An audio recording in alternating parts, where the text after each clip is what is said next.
O tema da mensagem de hoje é como romper no deserto. Fala com quem está do seu lado. Fala com autoridade, fala, você vai romper no deserto. Deserto. Deserto é um tema constante para a igreja.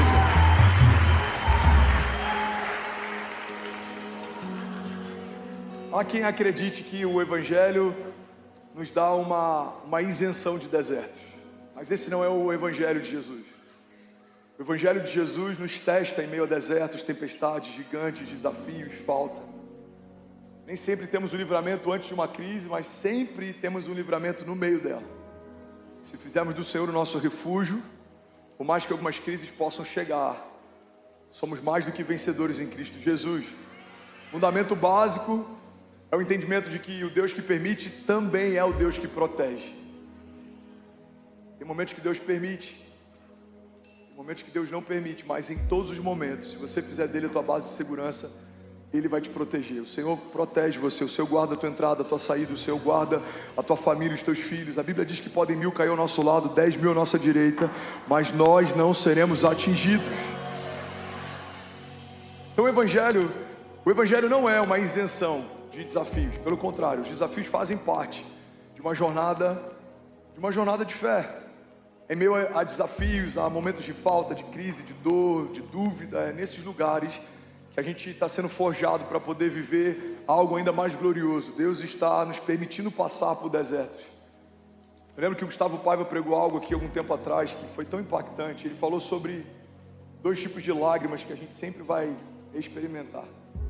Existem lágrimas que Deus enxuga e existem lágrimas que Deus Ele coleta, Ele guarda. As lágrimas que Deus enxuga são as lágrimas que Deus impede que a gente passe. Quando você está à beira de um problema, de uma crise, de um caos, Deus dá um livramento para você. Essas são as lágrimas que Deus enxuga. Mas existem lágrimas que Deus recolhe. Ele permite que a gente passe, mas Ele não se esquece de nenhuma das lágrimas que a gente liberou. Nenhuma lágrima será esquecida. O salmista diz: por acaso o Senhor não recolhe cada uma das minhas lágrimas e coloca em seu odre? Tem momentos que Deus vai livrar você, mas tem momentos que Deus vai permitir que você passe por algumas circunstâncias, e no meio delas, Deus vai livrar você. Deus é o Deus de milagres, de aliança, de promessas. Deus também é o Deus de livramento. Alguém crê nisso? Diga amém. Então eu não quero glamourizar desertos hoje, mas eu preciso falar sobre algo que você vai enfrentar ou está enfrentando. Eu não quero glamourizar desertos hoje, mas eu preciso falar sobre algo que fez parte de toda a jornada de fé, de todo o herói da fé. Todos os homens de Deus foram testados em meio a desafios, circunstâncias adversas, cenários que eram desafiadores. E é por isso que a gente está ouvindo essa palavra de Deus aqui hoje. Eu creio que Deus está chamando a gente para uma posição de mais ousadia e menos dúvida, de mais coragem e menos medo. Alguém está comigo? Diga amém. Então, primeira chave que eu quero liberar, primeiro princípio sobre desertos é que deserto é lugar de preparo. Para quem está do seu lado, deserto é lugar de preparo. A Bíblia fala sobre um homem chamado João Batista, aquele que quebrou o silêncio profético de Deus depois de alguns séculos. Ele era conhecido como a voz que clama no deserto.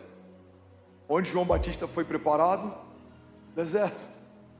Esteve oculto por um período para que pudesse ser posicionado em outro momento. Ele esteve escondido por um momento para que pudesse ser exposto em outro momento. É muito comum Deus esconder e tratar em meio a desertos alguém que Ele quer promover e exaltar depois que os desertos passam. Tem muita gente que, por não entender esses processos, para no deserto, morre no deserto, desiste no deserto. Mas os desertos que a gente enfrenta não são uma ausência de Deus ou uma falta de zelo da parte dele. Pelo contrário, Deus só permite que enfrente desertos alguém que Ele quer levar para uma estatura mais alta, porque quem foi forjado no deserto não se ensoberbece no palácio. Moisés enfrentou desertos. Davi enfrentou desertos. Ele foi perseguido por alguém que ele mais amou, alguém que ele cobriu, cuidou, ministrou. Mas por um período ele teve que se refugiar no deserto. Ele ajuntou valentes, e os valentes de Davi peregrinaram em meio ao deserto, em meio às perseguições de Saul. Abraão precisou abrir mão de tudo que ele tinha, sua zona de conforto, sua parentela, seu lugar de origem, em meio ao deserto. Ele foi experimentado E ele aprendeu e conheceu mais a respeito do Deus do impossível. O Deus do impossível tira Abraão de um lugar confortável e leva para ele para um lugar desconfortável. Mas é no meio do desconforto que Abraão prospera. Porque a fé prospera no desconforto. Quando tudo te comprime, a sua fé se expande. Quando tudo te cerca, algo sobrenatural vai acontecer.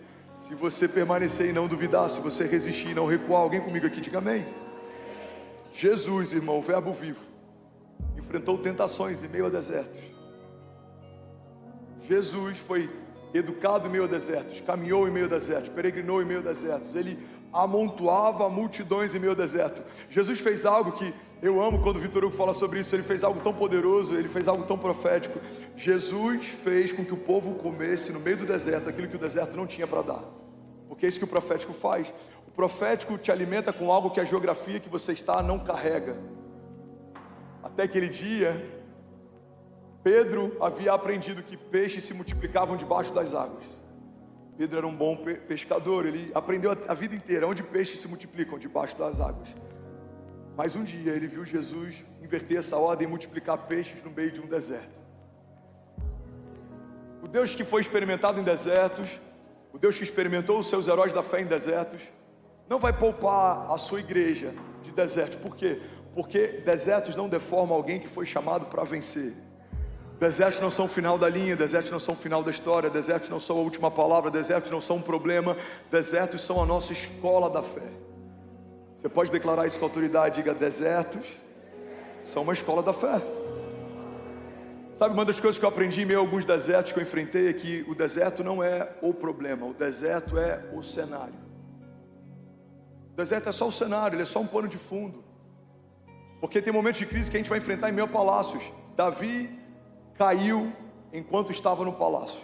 Saul se perdeu enquanto reinava sobre todo o povo. Adão pecou enquanto estava no jardim do Éden. Você percebe que os cenários não são tão importantes quando a gente percebe que muita gente fracassou em cenários incríveis e muita gente prosperou em cenários adversos. O problema é que muitas vezes a gente quer justificar a ausência de frutos porque os dias são maus ou porque a terra é ruim. Mas a Bíblia diz que Isaac, no tempo da seca, semeou e ainda aquele ano colheu 100 vezes mais do que tudo que foi semeado. A Bíblia diz que Abraão saiu do lugar que estava sem saber para o lugar onde ia, porque tinha uma palavra, e no meio do deserto prosperou, teve filhos mesmo sendo velho, a sua esposa sendo estéril, se tornou o pai da fé e recebeu gerações por herança, como parte da promessa que Deus o confiou. Irmão, a gente vê muitos heróis prosperando em desertos, a gente viu muitos homens incríveis afundando em meio a palácios. Os palácios não são um problema, os desertos não são um problema, as tempestades não são um problema. Isso é só um cenário, é pano de fundo. Quando a gente começa a colocar as coisas no seu devido lugar, a gente começa a perceber o que realmente tem valor e o que é secundário. Eu já falei sobre isso várias vezes, mas talvez vai ser novo para alguém. Eu quero que você guarde isso. Deus está mais preocupado em como você está do que como as coisas estão. Porque como você está define como as coisas estarão. Se você está bem, as coisas ficarão bem. Se você está em paz, tudo ao teu redor vai experimentar a paz. Se os seus olhos forem bons, todo o seu corpo terá luz. Mas se você está em crise, mesmo que seja uma temporada de prosperidade, você pode se abater. Quantas pessoas a nossa geração tem enterrado, vivendo alta performance, tendo status, sendo influenciadores, tocando tanta gente, mas a sua mente tem entrado em estado de crise, vazio existencial, dor, angústia, solidão. Por que isso acontece? Porque um saldo bancário negativo não pode ser a razão do teu abatimento, assim como o saldo bancário positivo não pode ser a razão para o seu deslumbre. Saldos são só saldos, eles mudam, eles são volúveis. Se você entrar agora ele é um, se você entrar amanhã ele é outro, talvez na semana que vem pode mudar radicalmente, para mais ou para menos. Os cenários, o clima ele é diverso em alguns momentos, ele é extraordinário em outros. Tem dias que chove muito, tem dias que o sol tá incrível, tem dias que são dias nublados, mas tanto faz, cenários são só cenários. O que realmente importa? O que importa não é como está o dia lá fora, o que importa é como você está por dentro. Alguém que está em paz, prospera em meio ao caos. Alguém que está firmado debaixo de uma palavra, não se dobra às circunstâncias. Mas alguém que não tem fundamentos, se torna refém de qualquer vento adverso. E a gente vai ficar sempre justificando a ausência de romper por conta das circunstâncias. Eu quebrei por causa do plano Collor, mas não tem algumas décadas? Não, tem algumas décadas, mas é porque eu nunca consegui me recuperar. Não, eu quebrei por causa do Covid. Não, eu estou assim por causa de um líder. Eu estou assim, irmão, guarda isso. Todos nós, em algum momento, seremos vítima de alguma circunstância, mas vitimistas, isso tem que ser uma escolha sua. Jesus foi vítima de Judas, mas não parou por causa disso. Vários homens foram vítimas de várias coisas, mas eles não pararam por causa disso. Qual que é a diferença entre alguém que é vítima e alguém que é vitimista? Ser vítima é uma circunstância pontual, mas vitimista não, é uma mentalidade. Você escolhe justificar a ausência de romper por conta daquilo que fizeram com você. Mas os céus não se movem debaixo das nossas desculpas, os céus se movem a partir do nosso posicionamento. Desculpas convencem pessoas, mas não mudam histórias.